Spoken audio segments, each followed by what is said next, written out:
What up? This is Ben Ephraim with NFL Head Coach YouTube channel number 1.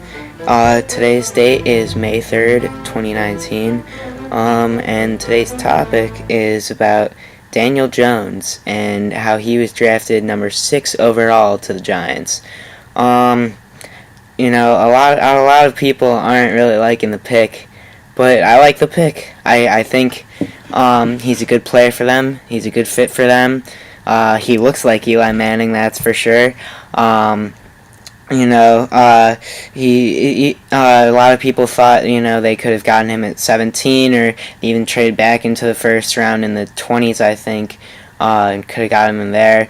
But, there are reports coming out now saying that, the Redskins or the Broncos were going to take him at their picks, which would have been before the Giants' next pick at 17.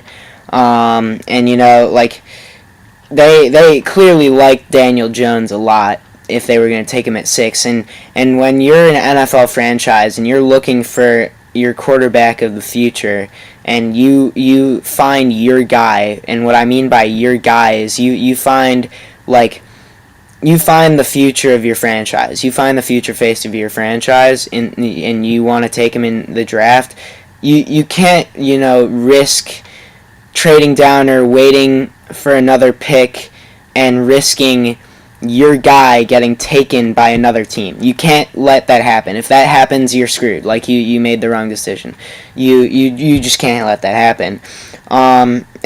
He's not a bad player. I don't know, where everybody's thinking, oh, he's a bad player, he has good accuracy, he's a great decision maker, he makes perfect decisions, consistently, not perfect, but he makes great decisions consistently, which, as far as I'm concerned, that's how you win football games, right? You make good decisions, especially at the quarterback position.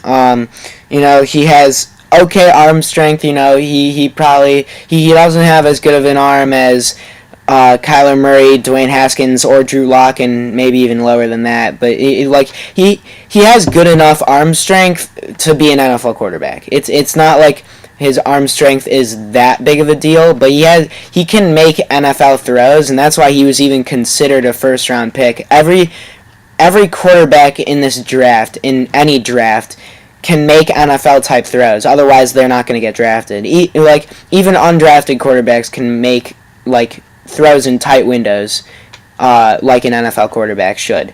And then at Duke, he had awful surrounding players.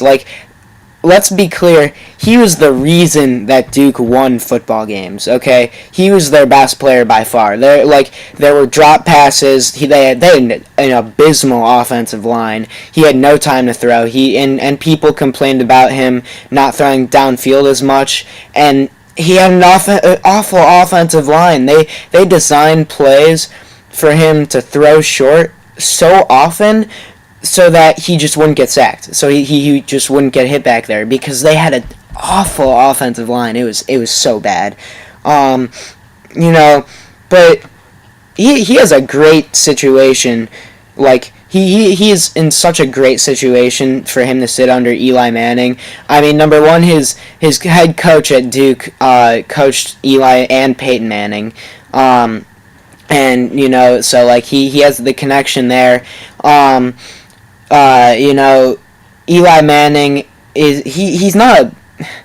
People are going to get mad at me for saying this. He's not a bad quarterback, okay? Now, I know everybody is thinking Dave Gettleman, the GM of the Giants, is crazy for saying that as well as I just did, but he's not that bad. He makes good decisions. He's old, his body is deteriorating a little bit, but he's not a bad quarterback. He's still a franchise quarterback. He's still worthy of a starting job in the NFL. Anyone behind that offensive line in New York is not going to be as good as they would against, a Dallas offensive line, for example. Eli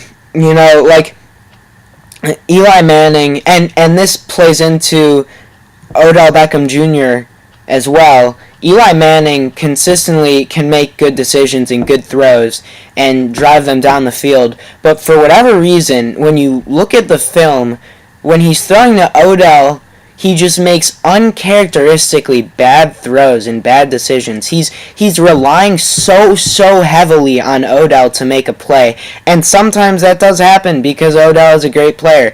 But he just does it so often, and you're not going to be successful if you do it like that. But now that Odell is not in New York anymore, I think Eli Manning is going to have maybe one of his better years since like maybe even before Odell got there, or maybe Odell's rookie season. He might be a little bit better. I'm not sure if it's going to be that noticeable, but I think he'll be good. And I think Daniel Jones again is in a great situation for him.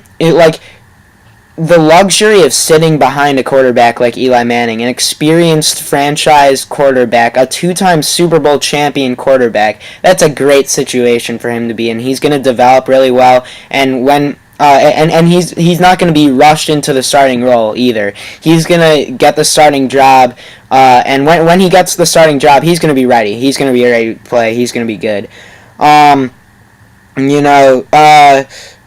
I like the pick. That's my take on it. This was NFL head coach. Thanks for watching.